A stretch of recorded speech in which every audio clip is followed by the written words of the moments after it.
GTA 6 is going to sell millions of consoles, but what if I told you that Sony is already setting up millions of gamers to feel screwed over just 1 or 2 years later? The PS6 is already on the horizon, and it's about to make the PS5 feel even more like a temporary or incremental upgrade, similar to the PS4 to PS5. Sony knows that GTA 6 will be a huge console seller, because honestly this generation has sucked.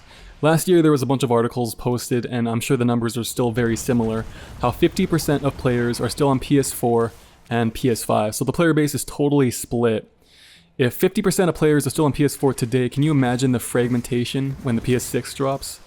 Developers will either need to support 3 consoles, PS4, PS5, and PS6, which I highly doubt, or just cut off the PS4 console completely, and if there's still a large number of players, that will just hurt the accessibility of that game. People like myself who waited 6 or 7 years after the PS5 release to upgrade, all thanks to GTA 6, are likely not going to upgrade a year or 2 later to get a PS6. Unfortunately, GTA 6 will be a transitional title just like GTA 5. Looking back, GTA 5 launched on the PS3 near the end of that generation and then re-released on PS4 and PS5.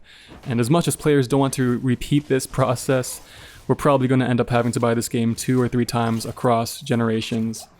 Some people might fear that buying the game on PS5 could feel like a beta version of that game if the PS6 version launches shortly after. My guess is that the PS6 will come out in 2028 because Sony has to know that a large number of players will be mad about a new console coming out a year after they upgrade in 2026 to get GTA 6. I can already see some people thinking or commenting, you know, the PS5 has been out for 5 years, it's your fault for waiting so long, and to be honest, I am perfectly content with my PS4.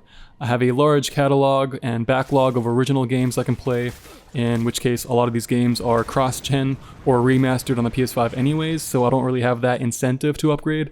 And I've had a number of friends and coworkers who own a PS5 tell me it's really not worth upgrading yet with the current next-gen catalog of games, so I held off waiting for GTA 6 like many others.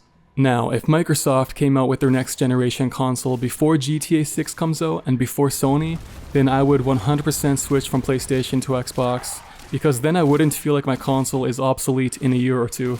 And not to mention, there's rumors of the next Xbox being able to play Steam games, so it's like a console/PC.